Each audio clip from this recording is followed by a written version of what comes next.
उसके पहले मेरे को कोई लिंक नहीं था सीएससी से, तो मैंने बस 8-9 महीना तैयारी की थी उसके लिए। तो इनिशियल जैसे आईटी दिल्ली में क्या कल्चर है कि सब लोग विजन आईएएस फॉलो करते हैं, विजन आईएएस को ज्वाइन करते हैं। मैंने विजन आईएएस ज्वाइन की। हर किसी की स्टैंडर्ड बुक्स ही होती है, मैंने भी वही नॉर्मल यूज़ की। जैसे आप मॉडर्न हिस्ट्री की स्पेक्ट्रम यूज़ करते हैं, आप पॉलिटिक लक्ष्मीकांत यूज़ करते हैं, ज्योग्राफी के लिए क्लास 11-12 की एनसीईआरटी यूज़ करते हैं। तो मेरा कोई आंसर राइटिंग का कोई बैकग्राउंड नहीं है, हम इंजीनियरिंग में बिल्कुल आंसर लिखते नहीं है, हम सीधा सॉल्व करते हैं। एक ग्रुप है अंडरस्टैंड यूपीएससी करके, टेलीग्राम पर आपको मिल जाएगा, बहुत फेमस ग्रुप है। उनका ये रहता है कि प्रिपरेशन आपको बना के देते हैं, टाइम टेबल बना के देते हैं। तो मैंने 2-3 महीने ये किया सिर्फ उनके साथ, पूरा उनकी स्ट्रैटेजी फॉलो की, बिल्कुल ब्लाइंडली फॉलो किया उनको। मतलब मेरे को भी ये लगा था कि इंजीनियरिंग में तो क्या ही सीसेट पढ़ना है, बट मेरे को लगता है मैं 10 या 5 या 10 नंबर से बचाऊँ बड़ी मुश्किल से। देखिए पहली बात तो ये है कि ऐसा कुछ नहीं है कि यूपीएससी के लिए आपको 2-3 साल चाहिए या फिर 2-3 अटेम्प्ट चाहिए। बहुत हार्ड वर्क चाहिए, परसिवरेंस चाहिए और एक डेडिकेशन चाहिए कि आपको निकालना है इस बार में। तो अगर आप इसको सिर्फ रिजल्ट के लिए देख रहे हैं तो आई विल नॉट से कि 4-5 साल वर्थ है। अगर आप उसको प्रोसेस के लिए ले रहे हैं अपने डेवलपमेंट के लिए, तो 4-5 साल या 6 साल बहुत सही चीज़ है, मतलब यूपीएससी करना। तो हेलो एस्पिरेंट्स, आज हमारे साथ हैं आयुष जैन सर। तो अभी अपना यूपीएससी इंटरव्यू देकर आए हैं। So first of all congratulation sir for giving interview. Thank you so much. तो सर सबसे पहले आप अपना ब्रीफ इंट्रोडक्शन दे दीजिए, आपका एजुकेशनल बैकग्राउंड क्या रहा एंड आपका ये कौन सा अटेम्प्ट था। सर मैं बेसिकली मैंने बीटेक आईटी दिल्ली से की है सिविल इंजीनियरिंग में, और मेरा ये फर्स्ट अटेम्प्ट था और मेरा फर्स्ट इंटरव्यू था ये। ओ सर कॉन्ग्रेचुलेशन, आप फर्स्ट अटेम्प्ट में यहाँ तक आए। तो आपका कैसा एक्सपीरियंस रहा अभी में इंटरव्यू का। सर बेसिकली बहुत अच्छा बोर्ड है, मतलब जैसे आप बाहर सुनते हैं कि ग्रिलिंग विलिंग होती है, ऐसा कुछ भी नहीं हो रहा है। बहुत हम्बल लोग हैं, हंसते हंसते बात करते हैं, बहुत जनरल डिस्कशन हुआ है, बहुत कॉन्वर्सेशन टाइप हुआ है। और आप मतलब सबसे बढ़िया लोग हैं दुनिया के, आप ये मानेंगे बात मिलने के बाद इनसे। अच्छा, मतलब कुछ लोग कहते हैं इंटरव्यू बहुत हार्श रहा, आपके साथ भी ऐसा कुछ नहीं था। बिल्कुल भी नहीं, ऐसा बिल्कुल भी नहीं हुआ। तो सर ऐसे आप आईआईटी दिल्ली से आए, फर्स्ट अटेम्प्ट में ही यहाँ तक आ गए, तो आपकी क्या स्ट्रेटजी रही? आपने पहले से इसकी तैयारी शुरू कर दी थी या फिर आपने ग्रेजुएशन के बाद तैयारी शुरू की? एक्चुअली जब मैं 3rd-4th ईयर में था तो मैं बेसिकली सिविल इंजीनियर हूँ, तो मेरे को पहले जॉब चाहिए थी, गवर्नमेंट जॉब। तो मैंने इंजीनियरिंग सर्विसेज दिया जो यूपीएससी का ही होता है। तो मैंने 2022 में इंजीनियरिंग सर्विसेज निकाला है, उससे मुझे national highway authority of India में करंटली एम्प्लॉयड हूँ।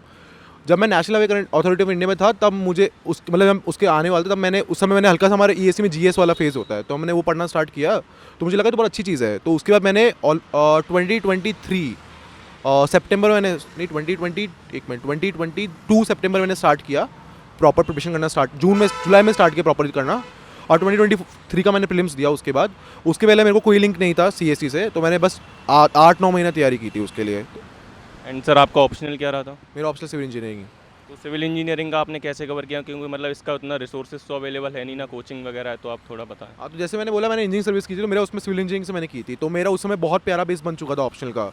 तो उसमें प्रॉपर कोचिंग ले चुका था मैं ऑप्शनल की, तो मैंने 1 साल वो पढ़ा था, तो मुझे इसमें ज़्यादा इशू नहीं आया मतलब। एंड सर आपने जैसे प्रीलिम्स भी और जो आपने बहुत कम समय में इतनी तैयारी की, तो आपकी क्या स्ट्रेटजी रही एंड आपका रूटीन क्या था? किसी कोचिंग के नोट्स फॉलो किए या फिर बुक्स वगैरह को फॉलो किया? तो इनिशियल जैसे आईटी दिल्ली में क्या कल्चर है कि सब लोग विजन आईएएस फॉलो करते हैं, विजन आईएएस को ज्वाइन करते हैं। मैंने विजन आईएएस ज्वाइन की थी, 2-3 महीने उनको मैंने फॉलो किया, बट उनका ये चलता है कि वो 2 साल वाला कोर्स होता है उनका, मतलब आप 2 साल की आपको दे सकते हो। तो मेरे को लेकिन 1 साल बाद ही देना था, तो मैंने 2-3 महीना उनको किया। फिर आई रियलाइज़ कि बहुत स्लो चल रहा है, तो उसके बाद मैंने बाकी सोर्सेज से वीडियोज़ वगैरह उठाए कोचिंग वगैरह से, एंड बस फिर बेसिक बुक्स पढ़ के मैंने प्रिपरेशन स्टार्ट की अपनी। कुछ सर ऐसे सब्जेक्ट वाइज बुक बता सकें इससे लोगों को हेल्प हो सके, कैंडिडेट्स को? देखिए जैसे हर किसी की स्टैंडर्ड बुक्स ही होती हैं, आप किसी को पूछिए मतलब सेम है, मैंने भी वही नॉर्मल यूज़ की। जैसे आप मॉडर्न हिस्ट्री की स्पेक्ट्रम यूज़ करते हैं, आप पॉलिटिक लक्ष्मीकांत यूज़ करते हैं, ज्योग्राफी के लिए आप क्लास 11-12 की एनसीईआरटी यूज़ करते हैं। फिर आप एंशिएंट के लिए मेरे पास पहले वो येलो कलर की बुक आती है, कौन सी, आर एस शर्मा आती है, I think R S Sharma आती है, और साथ में मैंने लूसेंट यूज़ की थी रटने के लिए। मेडिवल मैंने ज़्यादा फोकस नहीं किया था। इकोनॉमी के लिए मृणाल सर हैं वो, और कौन सा है, साइंस एंड टेक के लिए एक शिविन सर थे हमारे, डॉक्टर शिविन करके, तो वो थे। इन्वायरमेंट के लिए विजन के एक टीचर थे। तो ऐसे मैंने बस स्टैंडर्ड सोर्सेज यूज़ किए हैं सारे। जैसे सर आप इंजीनियरिंग बैकग्राउंड से हैं, तो आपको आंसर राइटिंग में कोई दिक्कत आई थी या फिर आपने कैसे फिर उसको तैयार किया?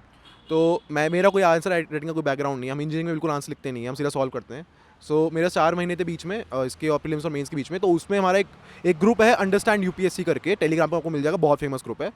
तो उनका ये रहता है कि बहुत आपको बिल्कुल प्रिपरेशन आपको बना के देते हैं, टाइम टेबल बना के देते हैं, तो आपके लिए काफ़ी ईजी रहता है उसको फॉलो करना। तो उन्होंने मेरे को टाइम टेबल बना के दिया, और ऐसा होता था कि जैसे मान लो मॉडर्न है, तो सुबह आपको बोलेंगे ये पढ़ लीजिए आप, और आपको 8 क्वेश्चन देंगे वो पीवाईक्यूज वाले जो आपको लिखने पड़ेंगे। तो मैंने 2-3 महीने ये किया सिर्फ उनके साथ, पूरा उनकी स्ट्रैटेजी फॉलो की, बिल्कुल ब्लाइंडली फॉलो किया उनको, और मेरा अच्छा खासा मेंस का आंसर राइटिंग हो गया उससे। एंड सर जैसे सी सेट टफ होता जा रहा है तो बच्चों को समस्या आती है, तो आपको भी कोई प्रॉब्लम आई थी या फिर आपका बैकग्राउंड इंजीनियरिंग है तो कोई प्रॉब्लम नहीं आई? मतलब मेरे को भी ये लगा था कि इंजीनियरिंग में तो क्या ही सीसेट पढ़ना है, बट मेरे को लगता है मैं 10 या 5 या 10 नंबर से बचाऊँ बड़ी मुश्किल से। तो सीसेट हाँ बहुत टफ हो चुका है, बट मेरा ये था कि मेरा ऐसा रहा स्टार्टिंग से मैं नॉवेल्स वगैरह बहुत ज़्यादा पढ़ता हूँ, अखबार वगैरह बहुत ज़्यादा पढ़ता हूँ। तो मैंने पैसिव ज़्यादा फोकस किया सीसेट में, रीडिंग वाले पे मैंने मैथमेटिक्स पे फोकस नहीं किया, तो मेरा पैसिव से निकल गया CSAT. But I would say कि आप मैथमेटिक्स में आप फोकस करिए, आप कोचिंग लेनी आप ले लीजिए, लेकिन आप सीसेट को हल्के मत लीजिए बिल्कुल भी, आप लग सकते हैं आपके उसमें। एंड सर आपके जैसे करंट अफेयर्स का कितना रोल रहा, आपने उसे कैसे कवर किया?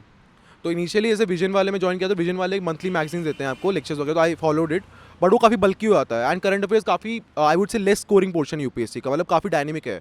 तो उसके बाद मैंने सिर्फ उनकी एक मैगजीन आती PT 365 करके, मैंने सिर्फ ब्लाइंडली वही फॉलो की थी, मतलब करंट अफेयर्स के लिए काफ़ी। एंड सर एक क्वेश्चन है, जैसे अब IITs वगैरह में क्या अंदर ऐसा कल्चर बन चुका है कि आगे जाके हमें यूपीएससी ही देना है, तो वो लोग सेकंड थर्ड ईयर से पूरा तैयारी शुरू कर देते हैं उसकी, या फिर प्लेसमेंट वगैरह पर फोकस रखते हैं? I would say branch wise होता है, मतलब जैसे आप अगर CS वगैरह लेंगे, CS या फिर इलेक्ट्रिकल वगैरह लेंगे, तो उनका अभी भी प्लेसमेंट वाइज बहुत ज़्यादा पैकेज वगैरह मतलब है रेशियो। बट अभी ये रिसेंटली हो रहा है, जैसे जैसे हो रहा है, जैसे कॉर्पोरेट लाइफ होती जा रही है, काफ़ी ज़्यादा वर्क लाइफ बैलेंस बिगड़ रहा है। तो हम देख रहे हैं कि मतलब कि कॉर्पोरेट वाले CS वाले भी छोड़ के आ रहे हैं, तो हाँ धीरे धीरे वो कल्चर डेवलप हो रहा है कि अब सिविल सर्विस कर लीजिए। मेरे बहुत सारे दोस्त अभी हैं यहाँ पर जो इंटरव्यू दिए हैं कॉलेज के ही, बट मैं अभी भी कहूँगा कि अभी भी प्लेसमेंट का सीन तो है। एंड सर आप जैसे बहुत जल्दी यहाँ फर्स्ट अटैम्प्ट में आ गए, तो आपके अकॉर्डिंग क्या 2-3 क्वालिटीज़ होनी चाहिए कैंडिडेट में जो फर्स्ट अटैम्प्ट में यहाँ तक इंटरव्यू तक आ सकें एंड क्रैक कर सकें? देखिए पहली बात तो ये है कि ऐसा कुछ नहीं है कि यूपीएससी के लिए आपको 2-3 साल चाहिए या फिर 2-3 अटेम्प्ट चाहिए। बहुत सिंपल सा प्रोसेस है, बहुत स्टैंडर्ड बुक आप फॉलो कीजिए, अच्छे से समझिए कॉन्सेप्ट को और इजीली निकल जाता है। पॉइंट है कि जैसे आप कह रहे हैं कि 1 साल में, तो मेरा ये सीन था कि मेरे को जैसे मुझे पता था मुझे 1 साल में ही करना है, तो मैंने अपने रिसोर्सेज ढूंढे। और फिर आपने अगर रिसोर्सेज पकड़ लिए हैं तो आप डाइवर्सिफाई मत कीजिए ज़्यादा, मतलब ज़्यादा रिसोर्सेज मत पकड़िए, सिंपल रिसोर्सेज पकड़िए, उनको ज़्यादा पढ़िए, हार्डवर्क दिखाइए, 8-10 घंटे रोजाना निकालिए आराम से। हार्डवर्क चाहिए, परसिवरेंस चाहिए और एक डेडिकेशन चाहिए कि आपको निकालना है इस बार में, आप ज़्यादा डाइल्यूट मत कीजिए, मैं ये बोलूँगा। एंड सर एक मेरा क्वेश्चन है, ऐसे कोचिंग वाले कुछ अपना कंटेंट सॉर्ट आउट करके दे देते हैं, क्या वो भी रिलीवेंट है, या फिर हम लोग अपनी स्टैंडर्ड बुक पर ही फोकस करके खुद पूरा उसमें से सॉर्ट आउट करके नोट्स बनाएं? जैसे कुछ स्टैंडर्ड सब्जेक्ट है, पॉलिटी और इकोनॉमी वगैरह, ज्योग्राफी वगैरह, इनमें आप स्टैंडर्ड अपने यूज़ कीजिए बिल्कुल, क्योंकि करंट जो कोचिंग वाले हैं वो उसको शॉर्ट आउट करते हैं, तो कुछ चीज़ें रह जाती हैं, तो आप बिल्कुल बेसिक पे जाइए उसमें। पर कुछ जैसे फ्रिंज टॉपिक्स हैं, एंशिएंट वगैरह, मेडिल वगैरह, तो उसमें अगर आपको रिसोर्सेज मिल रहे हैं बहुत शॉर्ट में लिखे हुए, तो इट्स बेटर आप उसको रिवाइज कीजिए। आप देखिए आपके प्रीवियस ईयर क्वेश्चन सॉल्व हो रहे हैं नहीं हो रहे हैं, अगर वो नहीं हो रहा आप स्टैंडर्ड यूज़ कीजिए, अगर हो रहे हैं तो बेटर है कि आप इसमें यूज़ कर सकते हैं कोचिंग वगैरह। एंड सर जैसे आपने बताया CSET में आपका 5-10 नंबर से रहेगा, तो आप एक एस्पिरेंट को क्या सलाह देंगे, वो CSET को कैसे उसमें जाके वो करे? देखिए इस पर डिपेंड करता है आपका बैकग्राउंड कैसा है। अगर आप एक इंजीनियर या मैथमेटिक्स बैकग्राउंड है तो आप कोशिश करिएगा आपका पैसेज वाला पोर्शन, क्योंकि इंजीनियर का ये होता है ज़्यादा पढ़े नहीं होते हैं वो बुक्स वगैरह, जैसे ह्यूमैनिटीज़ वाला उनका बुक वाला पोर्शन ज़्यादा रहता है, तो आप कोशिश कीजिए अपना पैसेज रीडिंग वाला बढ़ा लीजिए उसको पोर्शन को। मैथमेटिक्स उतना रिलायबल नहीं होगी, क्योंकि मैंने कही कि हमारे साथ वाले थे, मेरे कलीग्स हैं भी रिसेंट जॉब में जो इस कारण मरे हैं मैथमेटिक्स के कारण, तो उनको आप पैसेज देखिए। लेकिन बाकी जो लोग हैं जैसे नॉन मैथमेटिक्स बैकग्राउंड, मैं उनको बोलूँगा या तो आप नीचे लास्ट के 2-3 महीने में कोचिंग ले लीजिए, लेकिन थोड़ा बहुत आप फोकस कीजिए इसके ऊपर। एंड सर जैसे कुछ एस्पिरेंट्स होते हैं 4-5 साल अपना इसी फील्ड में दे देते हैं, तो क्या वो वर्थ इट रहता है?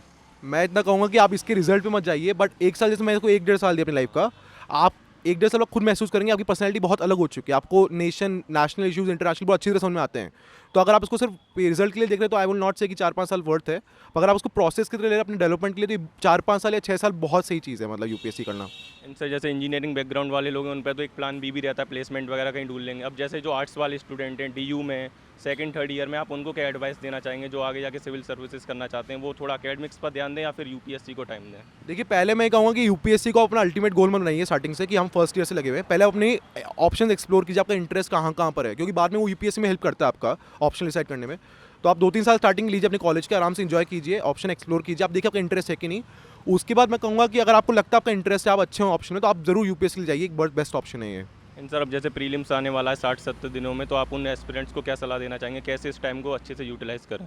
जैसे अभी 60-70-20 दिन कल बढ़ गया है, तो बेस्ट ये है कि आप कोशिश कीजिए कि अपने रिसोर्स को मिनिमम कर दीजिए। अभी कोचिंग वाले बहुत सारे कंपाइलेशन वगैरह निकालेंगे, आप मत भागिए, सिंपल बेसिक रखिए जो आपके पास है, और कोशिश कीजिए, क्योंकि प्रीलिम्स ज़्यादा एप्टीट्यूड वाला होता है, आप टेस्ट सीरीज ज़्यादा दीजिए, तो कोशिश कीजिए 1 महीना 1.5 महीना टेस्ट सीरीज दें, PYQs दें, और जितने रिसोर्स आप पढ़ चुके हैं अभी तक, आपका कोर्स अगर 80% भी हो चुका है तो उसी को पकड़ के रखिए, अब ज़्यादा भागिए मत।